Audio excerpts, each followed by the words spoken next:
ተመልካቾች እንዴት ናችሁ? የኢትዮጵያ ብሮድካስቲንግ ኮርፖሬሽን ከኢሚግሬሽንና ዜግነት አገልግሎት ጋር በጋራ በመሆን ወደ እናንተ የሚደርሰው ፕሮግራማችን ተጀምሯል። ኢትዮጵያ በዓለም የቅርሶች መዝገብ ውስጥ በርካታ የተካተቱ የሚዳሰሱና የማይዳሰሱ ቅርሶች ባለቤት ናት። እንግዲህ ኢትዮጵያ ያላት አስደናቂ መልክዓ ምድራዊ አቀማመጥ፣ ምቹ አየር ንብረት፣ ብርቅዬ ዱር እንስሳት፣ የሰው ዘር መገኛነቷና ደግሞ ልዩ የሆኑ ታሪካዊ ስፍራዎች መኖራቸው ደግሞ ለቱሪስት መዳረሻነት ተመራጭ እንድትሆን አድርገዋታል። ብዙ ጸሐፍት ስለ ኢትዮጵያ ሲናገሩ ኢትዮጵያ ሼልተርስ ዋትስ ኦል ኢን አፍሪካ ኢን ዋን ካንትሪ፣ ኢትዮጵያ ዓለም ላይ ሳይሆን በአፍሪካ ያለውን ሁሉንም ነገር የያዘች በአንድ ሀገር የያዘች ነች ብለው ይናገራሉ። ባህልንም ታሪክንም ተፈጥሮ ሀብትንም የያዘች ከመሆኑ አንፃር 2017 በጀት ዓመት ብቻ ከ157 በላይ የሚሆኑ ዓለም አቀፍ ኩነቶች ኢንተርናሽናል ኢትዮጵያ ውስጥ ተካሂደዋል። አዲስ አበባ ሆስት አድርጋለች። ይህ ማለት እኛ ከየትኛውም የአፍሪካ ሀገር በጣም ቀዳሚ የምንላቸው ከነ ኬፕታውን እና ኪጋሊ ሩዋንዳ በላይ 157 ዓለም አቀፍ ኩነቶችን በአንድ ዓመት በማስተናገድ ቀዳሚ የኮንፈረንስ የቱሪዝም መዳረሻ ኦልሬዲ ሆነናል ማለት ነው።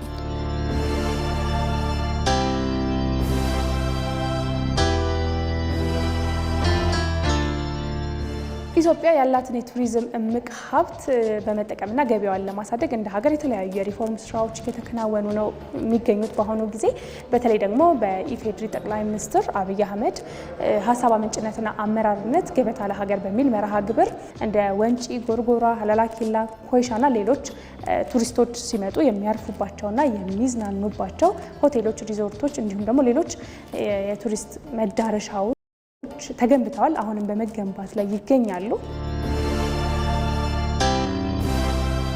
መስህብ ነው እንጂ የነበረን የቱሪዝም መዳረሻ አልነበረንም። መስህቡን ለማየት ሲመጡ የሚያርፉበት፣ የሚመገቡበት፣ የሚዝናኑበት አጠቃላይ የተሟላ ፋሲሊቲ የተሟላ መሰረተ ልማት ይፈልጋሉ። ስለዚህ ይሄን የተረሳውን በአገልግሎት አቅርቦት በኩል በሰፕላይ ሳይድ ሳንሰራው ለረጅም ዘመን የቆየውን የቱሪዝም የመዳረሻ ልማት ስራ ክቡር ጠቅላይ ሚኒስትር በመሪነት እነዚህ ስራዎች ሰርተን እንድናጠናቀቅ አግዘዋል ማለት ነው። ይሄ ትልቅ የቱሪዝም ሴክተርን ትራንስፎርም ከማድረግ አንጻር ትልቅ አስተዋጽኦ አበርክቷል። የኢሚግሬሽንና ዜግነት አገልግሎት እንደ ሀገር ቱሪዝምን ለማበረታታት የሚደረገውን የለውጥ ጉዞ ከሚደግፉ ተቋማት አንዱ ነው። እንግዲህ ተቋሙ በሚሰጣቸው አገልግሎትም ቱሪዝምን ለማበረታታት የተለያዩ ተግባራትን እያከናወነ ይገኛል። የኢሚግሬሽንና ዜግነት አገልግሎት የአገልግሎት ክፍያ ደንብ ቁጥር 587/2018 በቅርቡ በሚኒስትሮች ምክር ቤት ጸድቆ ወደ ስራ ገብቷል። የማሻሻያው ዋና ዓላማ አንዱ አዳዲስ የአገልግሎት አይነቶችን ያካተተ እንዲሆን ነው። ሁለተኛው ከአገልግሎት አይነቶች ባሻገር ይሰጡ የነበሩ ከዚህ በፊት ያልተደፈሩ ለኦቨርኦል የመንግስታችንን ኦፕኒንግ አፕ ተከትሎ የተከናወኑ ናቸው። የኢሚግሬሽንና ዜግነት አገልግሎት ማሻሻያ ካደረገባቸው አገልግሎቶች መካከል የስቶፕ ኦቨር መንገደኞች ከክፍያ ነፃ መሆን ይጠቀሳል። የስቶፕ ኦቨር ፓኬጅ የሚገዙ ሲሆን የገዙት የስቶፕ ኦቨር ፓኬጅ እና ከኛ ሲስተም ጋር ኢንቴግሬትድ ሆኖ ስቶፕ ኦቨር ጎብኚዎች በቀላሉ ወደ ኢትዮጵያ ገብተው እንዲጎበኙ ማየት የሚችሉትን ነገር ሁሉ እንዲያዩ ምቹ ሁኔታ የሚፈጥር ነው። ከተቋማችን ርዕይና ተልእኮ ጋር የሚገናኝ ትልቅ አስተዋጽኦ ያለው ማሻሻያ ነው። አዲስ አበባ በአሁኑ ሰዓት በጣም ብዙ ለማንኛውም አይነት ቱሪስት ኦፈር የምታደርገው አገልግሎት አላት። ባህላዊ መዝናኛ ሬስቶራንቶች አሉ። የሚጎበኙ በርካታ ሙዚየምና ፐብሊክ ፓርኮች አሉ። ታሪካዊ ቤተ መንግስቶች አሉ። ሚዚየሞች አሉ። ቅድም እንዳልኩት ገበያ አለ፣ ኦፕን ኤር ማርኬት። አጠቃላይ ከተማው በጣም ውብ ነው። በቀላሉ እዛ ኤርፖርት ውስጥ ከሚተኙና ከሚቆዩ ስትሬች አድርገው አንድ ቀን ሁለት ቀን ተዝናንተው ስፓ ሳውና ቢፈልጉ ሁሉ ነገር አለ። ስለዚህ ኢትዮጵያን ማየት አዲስ አበባ ማየት ሁሉም ሰው ስለሚፈልግ በዚህ ሰዓት ይሄ ስቶፕ ኦቨር ኢኒሼቲቭ መጀመር አለበት ተብሎ የተጀመረ ኢኒሼቲቭ ነው። የጋራ ስምምነትም አለን። ኢትዮጵያ አየር መንገድ፣ የኢሚግሬሽን አገልግሎትና ቱሪዝም ሚኒስቴር በጋራ ሆነን ተፈራርመናል ማለት ነው። በእርግጠኝነት ስቶፕ ኦቨር ቱሪዝምን አሁን ይሄ ማሻሻያ መተግበር ከጀመረበት ጊዜ ጀምሮ ልክ በኮንፈረንስ ቱሪዝም 157 ዓለም አቀፍ ኮንፈረንስ መጣ፣ ብዙ ቱሪስት ጎበኘ እንደምንለው በስቶፕ ኦቨር የምናወራበት ዘመን ደርሷል ማለት ነው። ሌላው በኢትዮጵያ የቱሪዝም ዘርፉን ለመደገፍ ለውጥ ከተደረገባቸው አገልግሎቶች መካከል የመዳረሻ ቪዛን በ188 ሀገራት ማግኘት እንዲቻል ማድረግ ነው። መንገደኛው ኢን አድቫንስ አመልክቶ በዲጂታላይዝ በሆነ መልኩ ኦንላይን ቪዛ ወይም ኢቪዛ የሚባለውን የማመልከት ትልቅ እንትን አለው። እንዲሁም ደግሞ የመዳረሻ አማራጮች አሉት ማለት ነው። የመዳረሻ ቪዛ ማለት ሲደርስ ባለጉዳዩ ቪዛ ከሌለ የሚሰጠው የቪዛ ክፍያ መጠን አለ። የ3 ወር ከጠየቀ ልዩነት አለው። ያንን ክፍያ ከፍሎ እንደ ቆይታው ሁኔታ የሚስተናገድበት ሁኔታ ነው ያለው። የመዳረሻ ቪዛ የጉብኝት ቪዛን፣ የኮንፈረንስ ቪዛን ጨምሮ ሌሎች የቪዛ አይነቶችን ኦልሞስት ለሁሉም ለዓለም ሀገራት የምንሰጥ ነው። አሁን ባለንበት ሁኔታ እየሰጠን ነው። ዋናው የኦን አራይቫል ቪዛ ኮንሰፕቱ ሰዎች ቪዛ ሳይዙ መጥተው ቦሌ ላይ ቪዛውን ይዘው እንዲገቡ ማስቻል እሱን ነው። እሱን ማድረግ መነሻ ተደርጎ ኦልሞስት ለሁሉም ሀገራት ኦፕኒንግ አፕ ተከናውኗል። አሁን ክፍት ነው።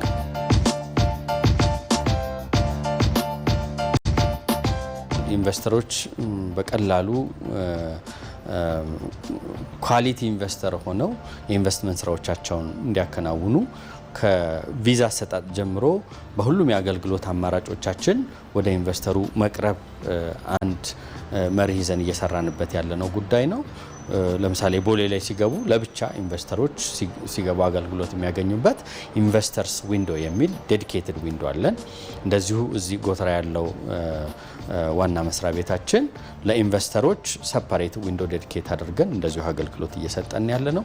ከዚህ ባሻገር በኢንዱስትሪ ፓርኮች የኢንቨስተሮች አገልግሎት ማግኘት እንዲችሉ የገባንባቸው አሉ። አሁንም ደግሞ በስፋት የምንገባበት ሁኔታ ነው ያለው። ኦልሬዲ በቅርታ ይዞ እየተሰራ ነው ያለው። ከዛ ባሻገር ኢንቨስተሮች የተለያዩ አገልግሎትን ማግኘት እንዲችሉ በመሶብ አገልግሎቶችም ጭምር እየገባን ያለ ነው። ትውልደ ኢትዮጵያውያን ሆነው የአሜሪካ ዜግነት ላላቸው ዜጎች የኢሚግሬሽንና ዜግነት አገልግሎት ያስተላለፈው አዲስ ውሳኔ አለ። አንዱ 18 ዓመት ያልሞላቸው ትውልደ ኢትዮጵያውያን ስንል እናታቸው ወይ አባታቸው ወይም ሁለቱ ኢትዮጵያውያን የሆኑ ወይም ትውልደ ኢትዮጵያውያን የሆኑ ማለት ነው። ትውልደ ኢትዮጵያዊነታቸውን የሚያረጋግጥ ማስረጃ አብረው ይዘው መምጣት ይኖርባቸዋል። እነዚህ ሆኑ እንደሆነ 18 ዓመት ያልሞላቸው መሆናቸው ተረጋግጦ ያለምንም ቅጣት ቪዛ ወይም ትውልደ ኢትዮጵያዊ ፕሮሰስ እንዲያደርጉ፣ ሁለተኛው ትውልደ ኢትዮጵያውያን ሆነው ግን ከ18 ዓመት በላይ የሆናቸው የአሜሪካ ዜጎች ቅጣታቸውን በግማሽ ከፍለው ወደ ትክክለኛው የቪዛ ስርዓት ወይም የትውልደ ኢትዮጵያዊ መታወቂያ አውጥተው አገልግሎት እንዲያገኙ ነው። የጊዜ ገደብ ግን ተቀምጧል። የጊዜ ገደቡ ከመጋቢት 15 ይጀምርና ለ60 ቀናት ቅዳሜና እሁድን ጨምሮ ለ60 ቀናት ወይም በሁለት ወር ውስጥ የሚጠናቀቅ ስለሆነ አገልግሎት መጥተው እንዲያገኙ ወደ ህጋዊ መስመር እንዲገቡ በዚህ አጋጣሚ ጥሪ እናስተላልፋል። ኢትዮጵያውያንና ትውልደ ኢትዮጵያውያን ወደ ኢትዮጵያ እንዲመጡ ጥሪ እየተደረገ ብዙ ጉብኝት ተደርጓል። ይህን የዲያስፖራ ቱሪዝም በደንብ ለማንቀሳቀስም እሱም አንዱ ስትራቴጂ ቀርጸን እየሰራን ያለነው ጉዳይ ስለሆነ ትልቅ አስተዋጽኦ ያበረክታል። ለምን አንደኛ ፕሪዲተርሚንድ የሆነ በቂ መረጃ ያለው የቆይታ የአከፋፈል ስርዓት ትራንስፓረንት በሆነ መንገድ የኢሚግሬሽን አገልግሎት አውጥቷል። ይሄ ትልቅ ነገር ነው። ሁለተኛ ማራዘም ሲፈልጉ 3 ወር ከ3 ወር በላይ ማራዘም ቢፈልጉ የተቀመጡ አማራጮች አሉ። ስለዚህ እነዚህ በቀላሉ ቤተሰብ ሊጠይቁ የሚመጡ ለተለያዩ ፕሮግራሞች የሚመጡ ለኢንቨስትመንት አማራጭን በቀላሉ መምጣት የሚፈልጉ ሰዎች እድል እንዲያገኙ ያደርጋል። ተቋሙ አሁን በጀመረው የኢፓስፖርት ቪዛዎች እንዲሁም ደግሞ ሌሎች የጉዞ ይለፍ ሰነዶች ላይ ኢትዮጵያ ካሏት የቱሪዝም ሀብቶች እንዲታተሙ በማድረግ ለዓለም ኢትዮጵያን የማስተዋወቅ ስራዎችንም እያከናወነ ይገኛል።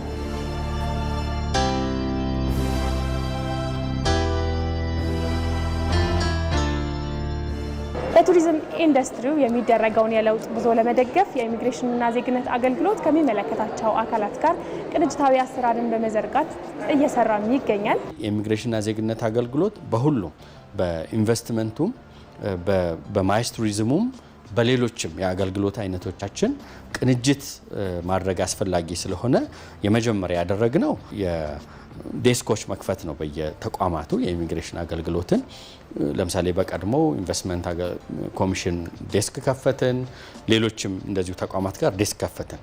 በኋላ ግን ወደ ዲጂታል ኢንቴግሬሽን አምጥተን ኢንቨስትመንት ኮሚሽን ጋር ያለውን ሲስተም ከኛ ጋር ኢንቴግሬት በማድረግ በቀላሉ እንዲናበብ በማድረግ ፈጣን አገልግሎት መስጠት ወደሚያስችል መጥተናል። ለምሳሌ ከኢትዮጵያ አየር መንገድ ከቱሪዝም ሚኒስቴር እንዲሁም ደግሞ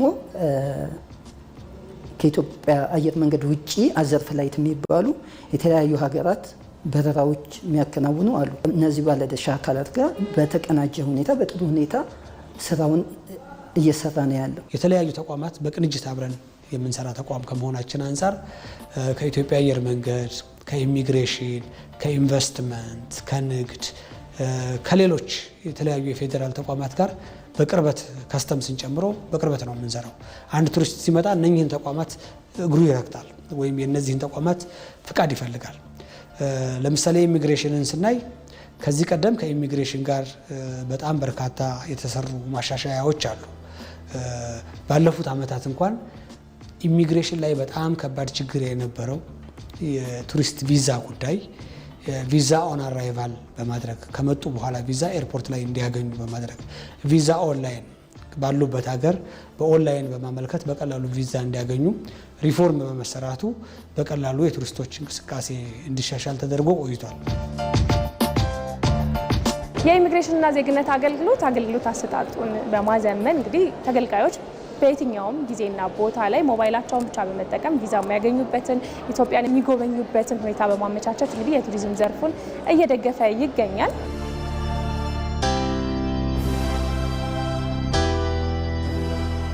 ተጓዦች ከመምጣታቸው በፊት ስለነሱ ቅድመ መረጃ በመያዝ እዚህ በሚመጡበት ጊዜ ግን ሲምለስ አገልግሎት መስጠት መቻል በሚያስችል መልኩ ስራዎች እየሰራን ነው። ምክንያቱም ሶፍት ኮንትሮሊንግ አቅም ግን ኦፕኒንግ አፕ በሁሉም ዓለም ተግባራዊ እየሆነ ያለ ስለሆነ በተመሳሳይ እኛም እሱን ነው እያደረግን ያለ ነው።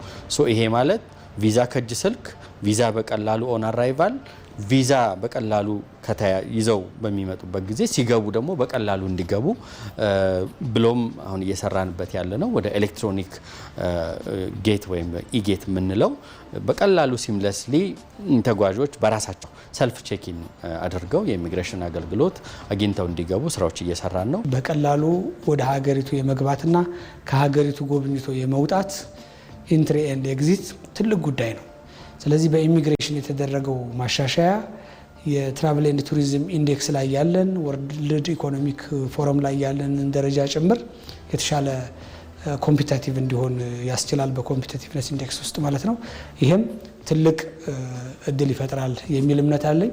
በአጠቃላይ ግን እንደ ቱሪዝም ሰው ሳይሆን እንደ ዜጋም ጭምር በኢሚግሬሽን አገልግሎት አሁን የተደረጉት ማሻሻያዎች፣ የቀረቡት አማራጮች ለቱሪዝም ሴክተር የሚሰጡት ትልቅ እድል እንዳለ ሆኖ እንደ ሀገርም የተሻለ ሀገር የሰለጠነ አገልግሎት አሰጣጥ ስርዓት ያለበት እንዲሁም ገጽታችንም በተሻለ መንገድ እንድንገነባ እድል የሚፈጥር ነው።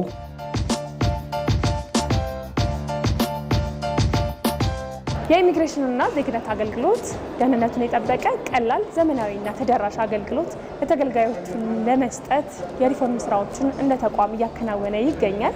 አቅም ያለው የሰው ኃይል ተፈጥሯል። የተማረ የሰው ኃይል ተፈጥሯል። እነዛን የሰው ኃይሎች ደግሞ ወደ ስራ አሰማርቷል። ያም በማድረጉ ደግሞ አንደኛ ከዚህ በፊት የነበረው ውጣ ውረድ ሁኔታዎች ቀንሰዋል። ወደ ኢትዮጵያ የሚመጡም ይሁን ከኢትዮጵያ የሚወጡ ተጓዦቻችን የሚያገኙትን አገልግሎት ቀላል፣ ከመንግስት ፖሊሲ ጋር ተናባቢ፣ እንደዚሁም የተለያዩ እየተደረጉ ያሉ የኦፕኒንግ አፖችን ተከትሎ መሻሻል የሚፈልግ ስለሆነ እነሱን ስራዎች እየሰራ ነው። እነዚህን ደምረን በምናከናውንበት ውጤቱን ስናየው ኦቨርኦል ኢኮኖሚው ላይ ማህበራዊ እና ሌሎች ሀገራዊ ዘርፎች ላይ ብዙ መርታዊ ለውጥ እንዲመጣ የአስቻይነት ሚና ይኖረዋል። የቱሪዝም ኢንዱስትሪውን ለማነቃቃት እንደ ሀገር በሚደረገው የለውጥ ጉዞ ውስጥ የኢሚግሬሽንና ዜግነት አገልግሎት የሚያከናውናቸውን ተግባራት ስንመለከት ቆየን። ጥሩ መረጃ እንዳገኛችሁበት ተስፋ አድርጋለሁ። ሳምንት በሌላ መረጃ እንጠብቃችኋለን። መልካም ጊዜ።